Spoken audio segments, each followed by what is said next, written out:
bersama kami di Jagongan Sargede di Hari Buruh Internasional atau May Day. Saya ke Pak Wahyu. Pak Wahyu dari KSPSI ya. Tadi ada dua Wahyu jadi bingung saya. Tadi kalau Pak Harno kan nyinggungnya soal upah ya.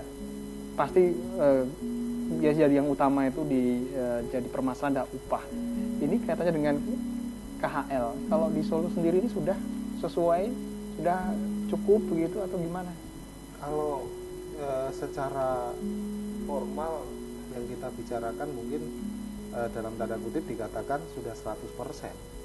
Tapi persoalannya kan apakah 100% yang kemudian ditentukan oleh Dewan Pengupahan dalam hal ini itu memang sudah memenuhi itu gitu. Nah, ini kan menjadi persoalan sebenarnya. Ukurannya apakah itu sudah cukup gitu loh.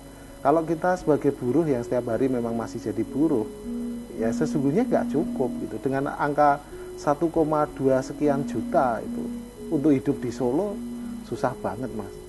Ya bayangin kalau saya punya seorang istri, satu orang anak, itu kalau apalagi kalau jauh dari bukan orang asli urban misalnya, kontrak rumah berapa, makan berapa. Ini memang persoalan gitu loh. Satu sisi kita melihat realita besarnya biaya hidup ya yang harus kita tanggapi. Tapi ada satu sisi dari pihak perusahaan yang dalam hal ini diwakili oleh teman-teman Apindo selalu bicara bahwa ada persoalan dengan angka. Kalau terlalu tinggi ya overpaid, tidak bisa. Dan ini kan memang masalah. Jadi ini yang harus rasanya memang harus kemudian ditemukan antara kami, Piro atau Janis. Orang Solo itu hidup yang jadi baik itu berapa? Kalau Solo itu? Karena kita kan lihat terlalu jauh ya antara kita dengan teman-teman di tempat lain. Kalau bayangan kami sih sebenarnya harusnya sudah di atas 1,5. Wah, 1,5. Iya. Coba saya ke Mas Heru Suprabu ini. Kalau dari sisi pengusaha 1,5 itu bagaimana? Ya.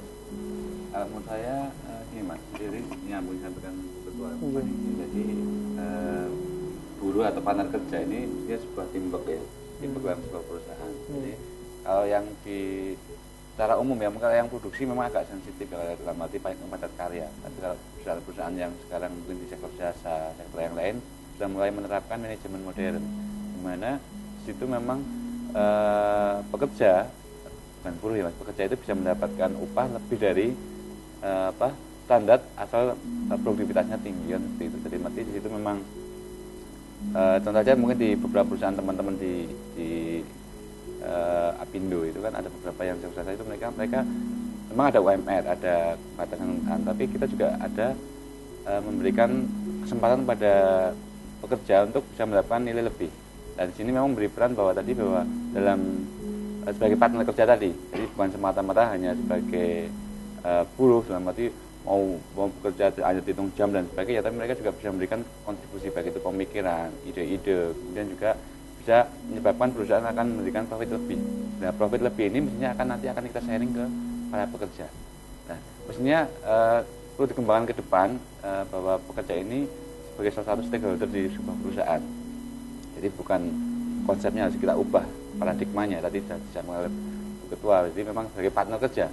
Jadi sebagai partner kerja mestinya akan mendapatkan nilai lebih, tidak hanya sebagai pekerja, tapi asal dia bisa memberikan kontribusi lebih ke perusahaan, pasti kita tidak akan eman-eman lah istilahnya untuk memberikan gaji yang lebih kepada mereka. Gitu, Mas.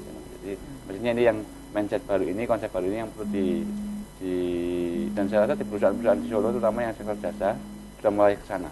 Memang yang produksi dalam arti pabrikan dan sebagainya memang kan mereka memang lebih sebagai operator ya. Nah, mestinya di posisi tertentu itu bisa diterapkan. Nah, sekarang bisa diskusikan untuk sektor produksi bagaimana bisa dikembangkan konsep itu. Mestinya sini lebih ke arah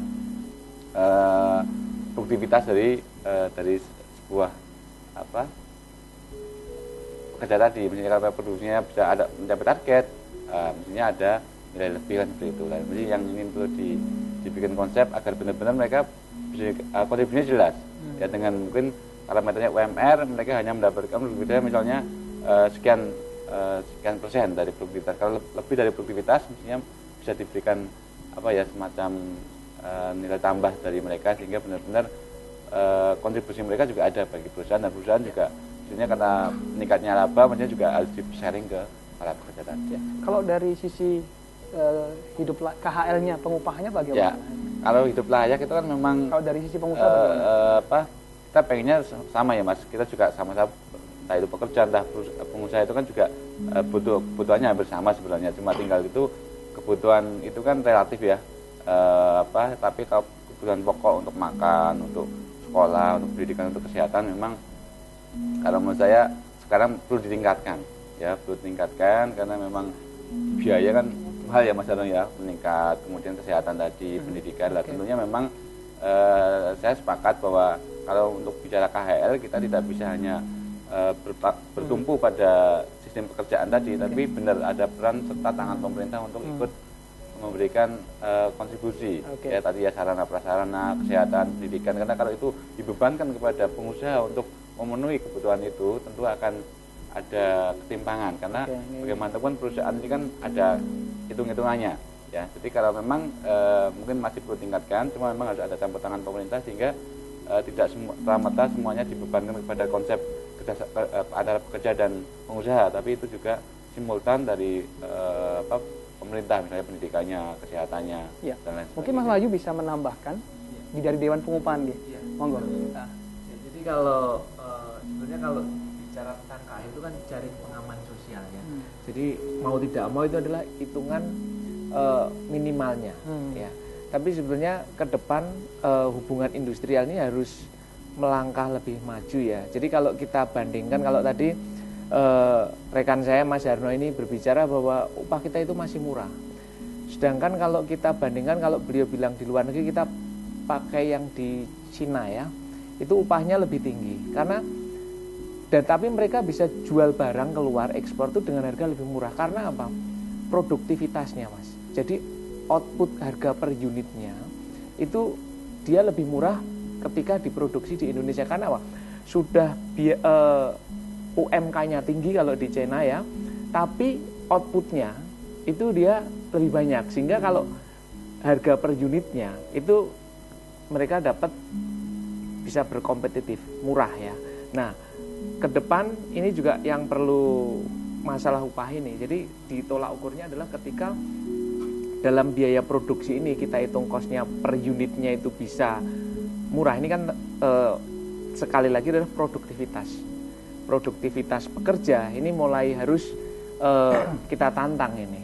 Jadi nanti harus ada tolak ukurnya di dalam produksi itu. Seharusnya kalau hanya dibayar dengan UMK, katakanlah di kota Solo ini dari jam 8 pagi masuk sampai jam 4 sore dengan tidak ada perhitungan output produksinya, tapi biayanya tetap, ini tentunya juga bagi unit produksi ini cost-nya, variabelnya ini akan lebih besar. Tapi kalau nanti dari masing-masing pekerja di mana ada serikatnya itu bisa berkomunikasi, jadi menyampaikan apa ini target perusahaan, katakanlah kalau yang di dunia diproduksi ya, berapa output yang mau dicapai oleh perusahaan, sehingga kalau teman-teman di produksi ini bisa memenuhi atau lebih besar dari targetnya, tentunya ini kan biaya produksinya bagi perusahaan juga akan cost per unitnya akan turun kan. Nah, disinilah harusnya produktivitas itu sekarang harus menjadi tolak ukur, daripada